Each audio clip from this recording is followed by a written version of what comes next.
5 pimpinan baru KPK sudah dipilih oleh Komisi 3 DPR RI. Sementara 2 nama lama yang sebelumnya sudah berpengalaman di lembaga anti rasuah itu, yaitu Johan Budi dan Busro Mukhodas, terpaksa tersingkir saat pemilihan.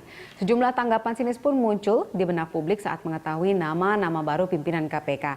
Akan seperti apa masa depan KPK di tangan 5 pimpinan baru itu? Mampukah pimpinan yang terpilih ini bisa membuktikan ke publik jika KPK akan terus konsisten memberantas korupsi? Bagaimana pula dengan kasus-kasus besar yang saat ini sudah ditangani oleh KPK? Apakah bisa terselesaikan atau justru akan dipeti eskan? Kita akan membahasnya bersama narasumber, yaitu Koordinator ICW Adnan Topan yang akan bergabung bersama kami nanti. Lalu salah satu pimpinan KPK terpilih, Saud Sitomorang, dan juru bicara Pansel KPK, Betty Alissyahbana, yang sudah ada di studio saat ini. Terima kasih sudah bergabung bersama kami, Ibu Betty. Terima kasih, selamat sore. Sore. Nah, Ibu Betty, ini kita tahu hasil sudah keluar, sudah terpilih 5 pendekar baru KPK. Kemudian, tetapi ada beberapa pihak yang menilai sinis terhadap terpilihnya 5 nama ini. Tanggapan Anda? Kalau dari segi kami, sebetulnya 8 nama calon pimpinan KPK itu mereka sudah melalui proses seleksi yang sangat ketat ya. Kalau diingat yang daftar itu 611, lalu melalui berbagai tahapan seleksi dipilih hingga 8 ya. Jadi sebetulnya siapapun dipilih dari nama yang kami sudah sampaikan kepada DPR melalui Presiden itu menurut kami bagus. Tentu ada yang idealnya, tentu ada salah satu dari yang orang KPK ada di situ ya. Saat ini tidak ada, tapi kami percaya bahwa Pak Johan Budi dan Pak Sujanarko masih tetap di KPK sehingga mereka bisa bekerja sama. Jadi Anda percaya bahwa 5 nama yang terpilih ini adalah sudah yang terbaik yang bisa dimiliki oleh bangsa Indonesia, yang bisa diandalkan 5 tahun ke depan untuk memberantas korupsi di negara ini?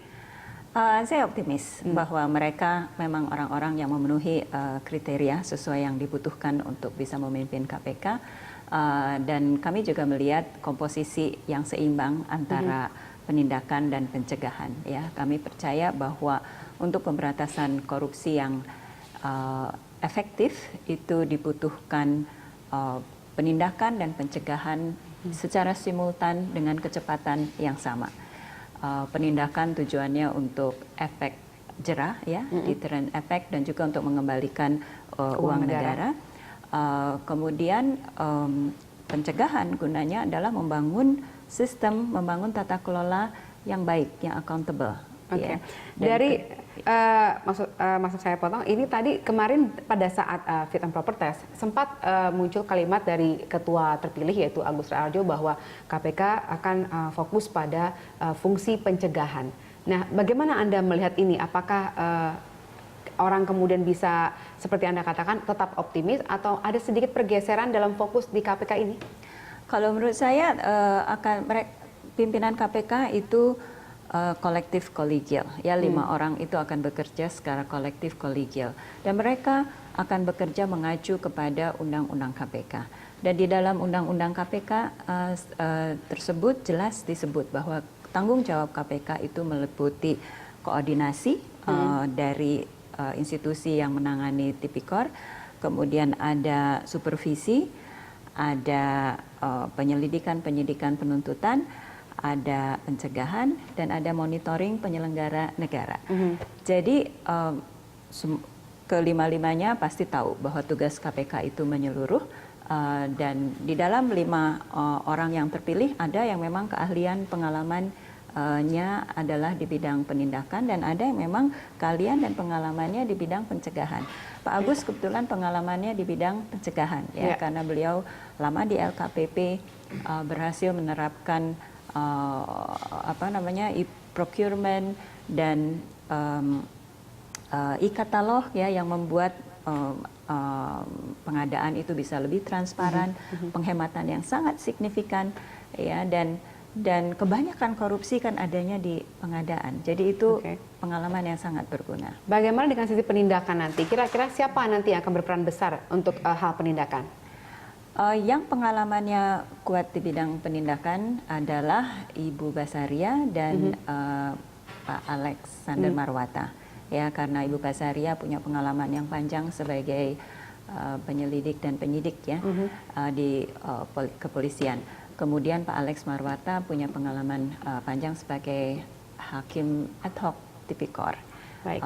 Jadi mereka berdasarkan pengalamannya punya atau bisa berkontribusi besar dari segi penindakan. Oke, dari perjalanan KPK, kemudian hubungannya dengan dua lembaga lain yang juga berhubungan dengan tindak pidana korupsi seperti kejaksaan, kemudian polisi, itu banyak sekali terjadi pergesekan. Dan kemudian ketika terpilih misalnya tadi Ibu mengatakan Ibu Basaria yang merupakan perwakilan dari kepolisian, kemudian juga ada perwakilan dari hakim yaitu Bapak Alexander. Nah ini kemudian orang memikirkan apakah kemungkinan mereka bisa independen dalam kerjanya begitu. Apakah kemudian bisa terjadi konflik kepentingan justru dalam hal ini?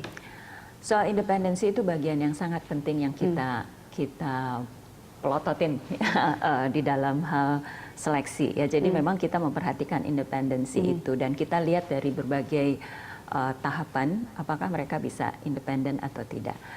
Dan kenapa mereka bisa lolos? Karena mereka bisa independen ya. Contohnya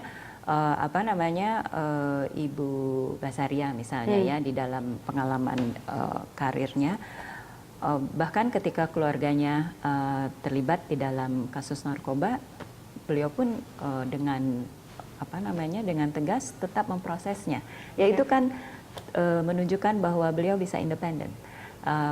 Pak Alexander Marwata, ketika dia berpendapat berbeda, dia berani untuk dissenting opinion. Ya, walaupun sebenarnya pendapat berbedanya itu sangat berbeda dengan majority suara orang atau publik pada saat itu ketika memutuskan permasalahan terhadap Ratu Khoziah begitu ya. Oke, tapi kita nggak akan berhenti sampai di sini. Kami masih akan melanjutkan dialog ini nantinya. Pemirsa tetap bersama kami. Kami akan mencoba menghubungi narasumber kami lainnya.